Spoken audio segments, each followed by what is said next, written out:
Paz. Evangelho. A palavra evangelho, ela significa boas novas. Esta palavra evangelho, ela vem do grego. E esta palavra, ela significa boa notícia, boa mensagem, boas novas.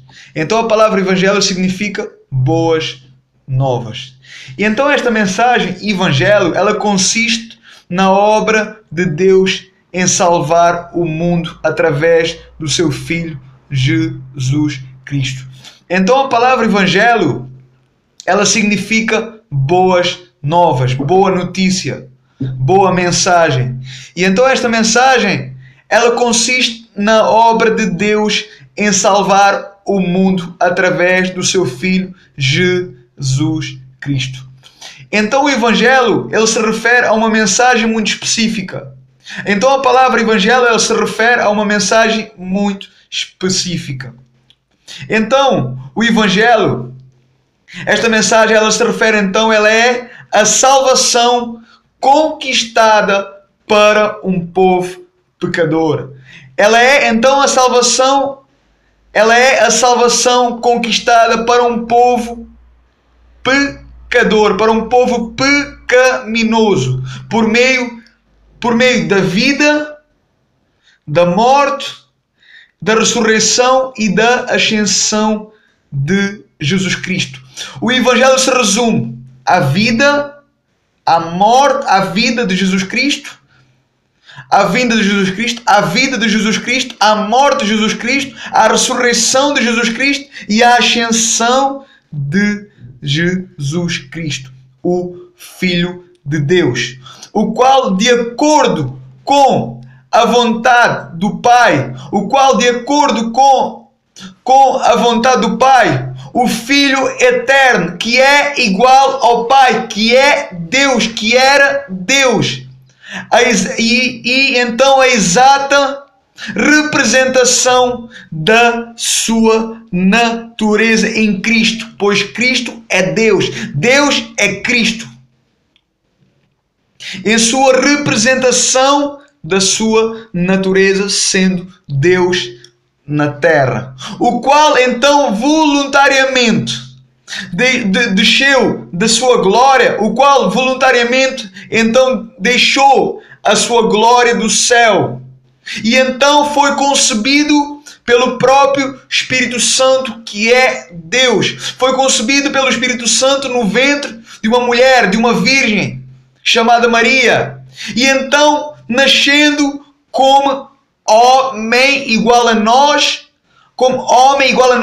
nascendo como homem e Deus, como homem, Deus, como homem, Deus, e então como homem, Deus, Jesus de Nazaré, nascendo então do ventre de uma mulher, de uma virgem, nascendo como homem e como homem, Deus, Jesus de Nazaré, Jesus Cristo. Como homem, então, como homem, Jesus de Nazaré, como homem, então, andou nesta terra. Como homem, então, andou nesta terra em perfeita obediência às leis de Deus, à lei de Deus. Na plenitude dos tempos, nós vemos os homens, os judeus, o povo que rejeitou Jesus Cristo sendo Deus, o povo que rejeitou a cruz, um povo que rejeitou e crucificou Jesus, o qual era Deus. Nós vemos que os judeus rejeitaram e crucificaram Jesus, o qual era Deus. Então na cruz ele carregou o pecado da humanidade e morreu então em nosso lugar. Naquela cruz ele carregou o pecado da humanidade. Naquela cruz ele carregou o pecado da humanidade e morreu em nosso lugar. No terceiro dia Deus ressuscitou dos mortos.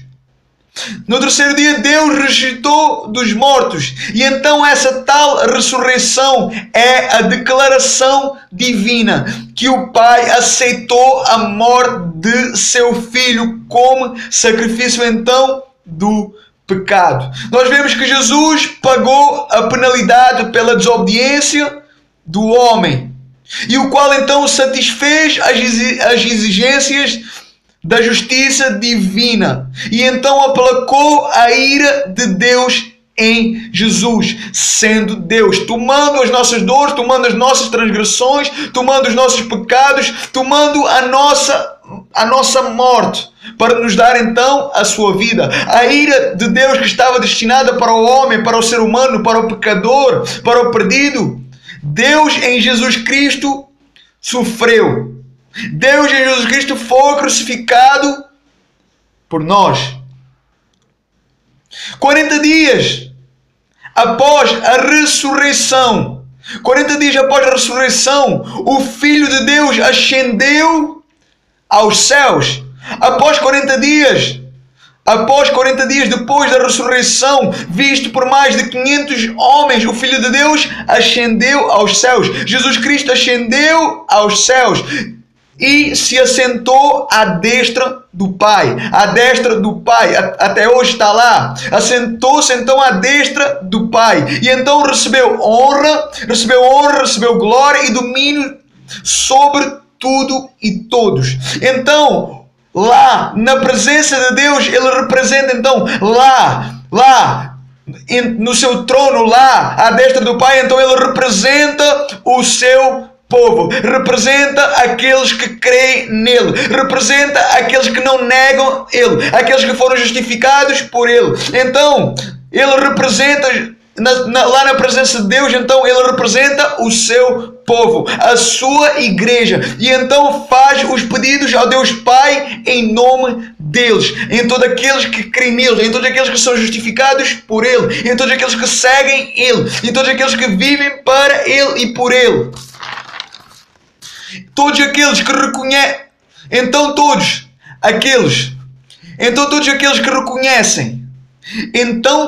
aqueles que reconhecem o seu próprio estado pecaminoso.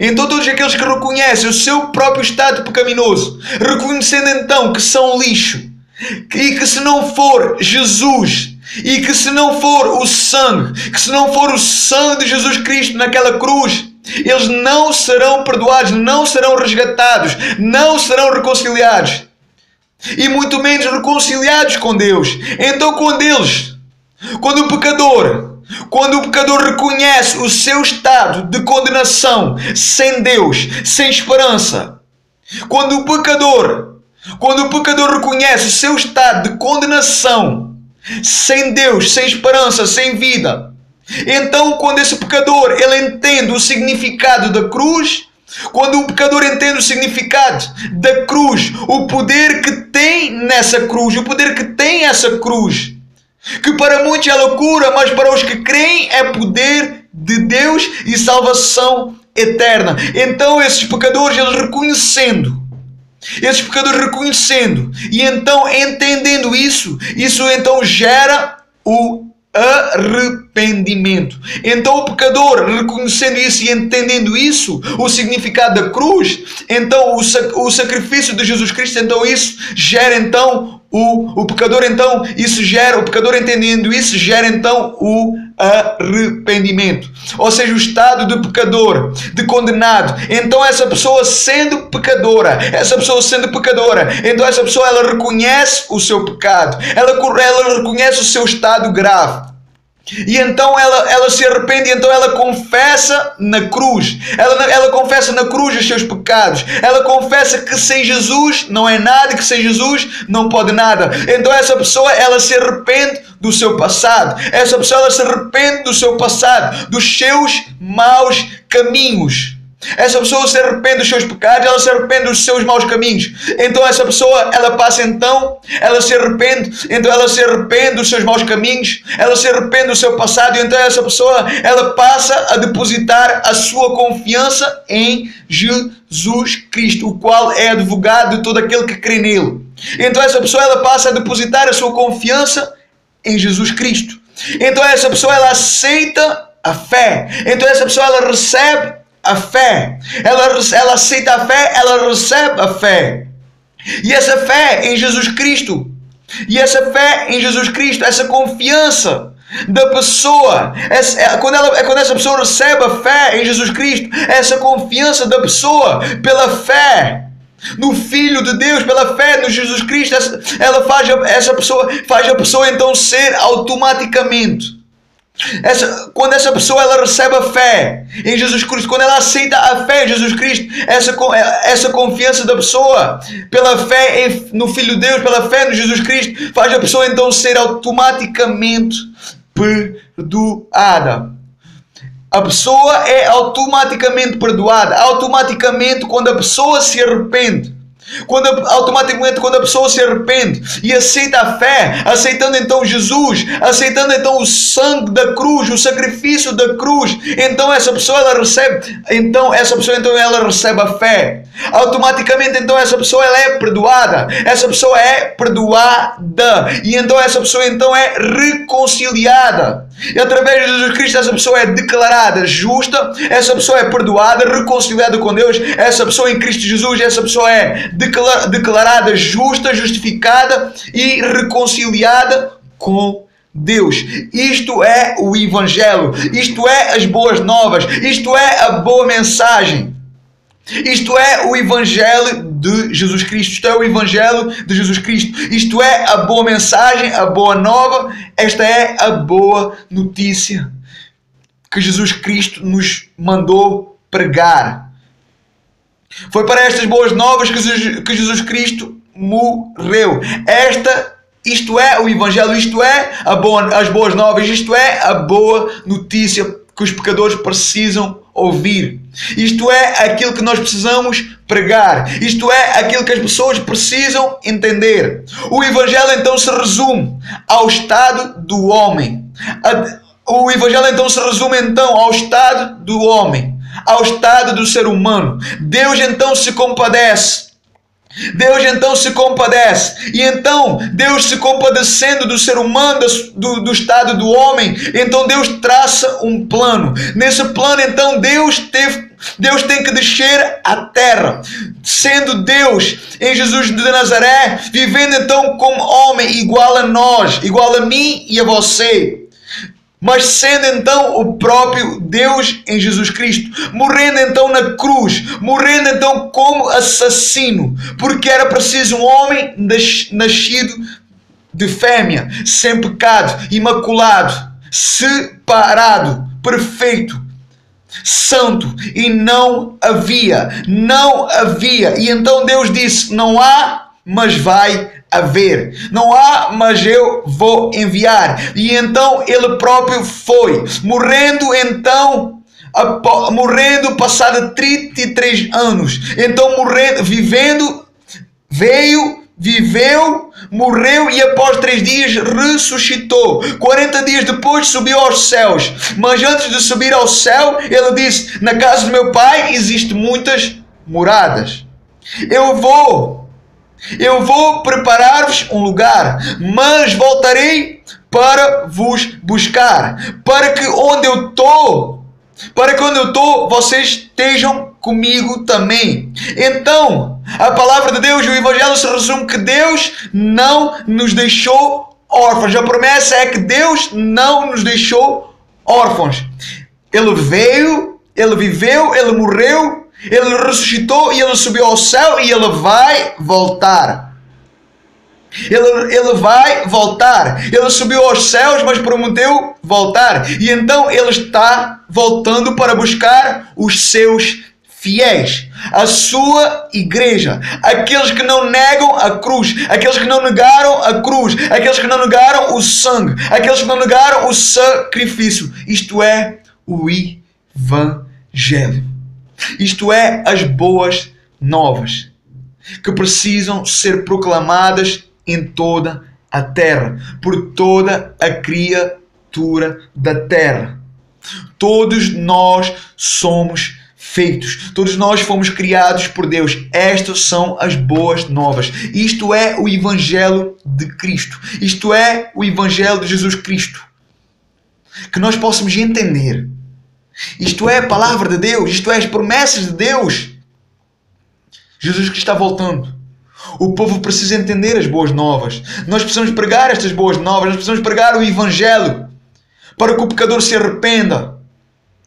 Para que aquele que está escravo seja liberto.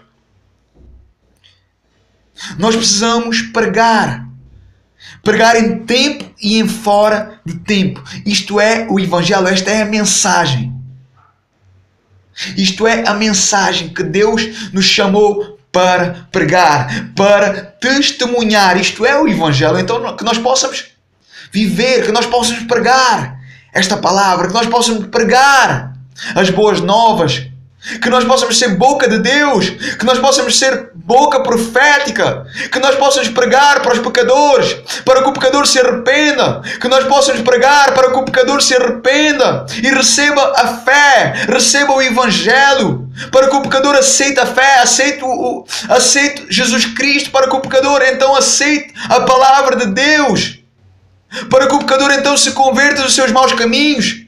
Que o Espírito Santo ele possa falar a cada coração em nome de Jesus. Quem crer será salvo, mas quem não crer será condenado. Esta é a palavra de Deus. O céu e a terra passarão, mas a palavra de Deus prevalece. Jesus Cristo está voltando. Que nós possamos pregar.